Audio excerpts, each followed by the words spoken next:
Welcome to Saray Wealth. I'm Bobby Anderson, and today we're joined by Joe Anderson to talk about the art of the family meeting.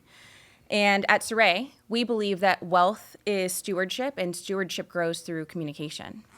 So, Joe, when you think about the families that we work with at Saray, especially those that value communication, what do you notice about how they approach these conversations across their family? Families that have the most success have an open dialogue together. They have conversations proactively well before issues arise. That way, they're able to understand how to pivot, adjust, or change as things take place in their life.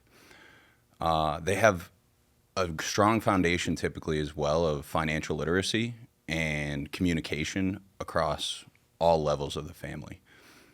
I see that the families that do best, their children are already on the right path even before they come into our lives as a member of the Saray Collective.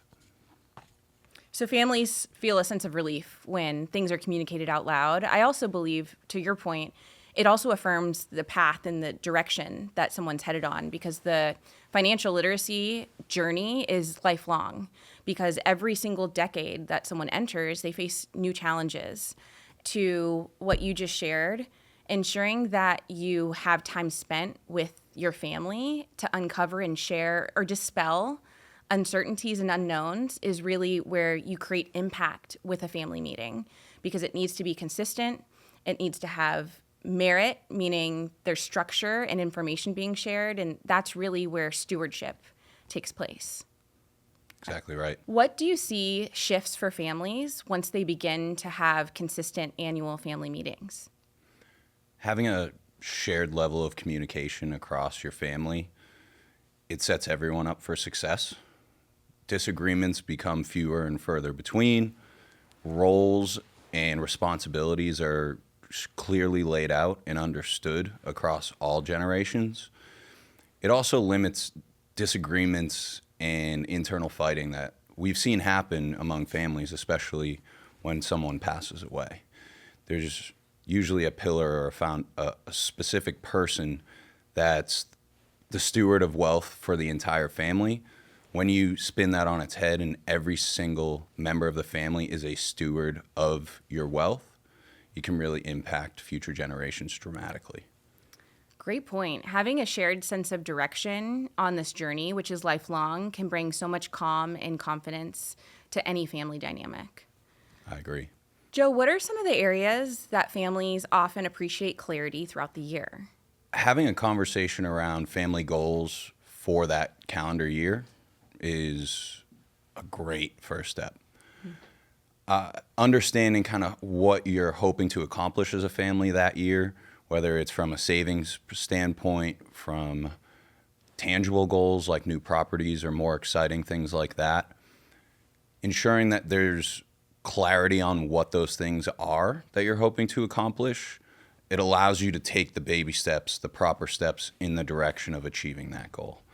And not only for this 12 months, but I always encourage my clients to have conversations about goals that they'd like to accomplish 5, 10, 15 years down the road. Because if we're proactive about our strategy and our saving now, you're much more able to most likely achieve those goals in the future. That's such an important comment that you just made about being proactive. I know that you and I practice this often in our household. Yes. Because if you're not clear about the direction that you're headed on, then I also can't support our efforts of getting us there. So love that piece of advice. And it was a great reminder for me too. So these conversations become such a meaningful place for values to take shape.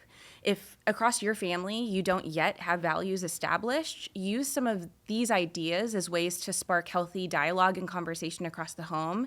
It's about getting started that matters. And then once the conversation's open, you're going to find confidence and direction. And that's really where you are given the opportunity to shape what comes next. Joe, how have you seen families include their children in a way that feels very natural and encouraging? I'd say early on, it's really more guidance around those baby steps, the tangible things that they can do on their own behalf to be financially independent. Beyond that, I then see, especially as individuals age, that it becomes more and more important to have a conversation around the values that you have regarding your wealth in general, what that wealth means to you, what you sacrifice to build it, what you hope that they do and leverage after you're gone with the wealth that you hope to leave behind as your legacy. It ensures that they're not overwhelmed when that event actually takes place. And it sets clear expectations well before that event actually happens.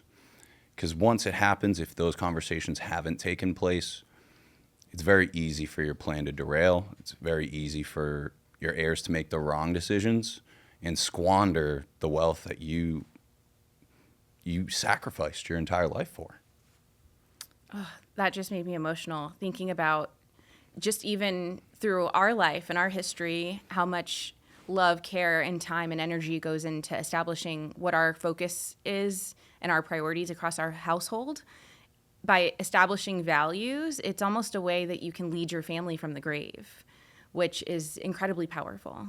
We hope that you found this conversation to be valuable and took away some really practical insights and practices that you can apply to your family and start small. We're looking for progress, not perfection here. And when you have an honest conversation that can even just start with your values, your vision, your goals, it creates so much momentum for you to shape what's next. Thank you for joining us. We're honored to be a part of your journey as you think in decades.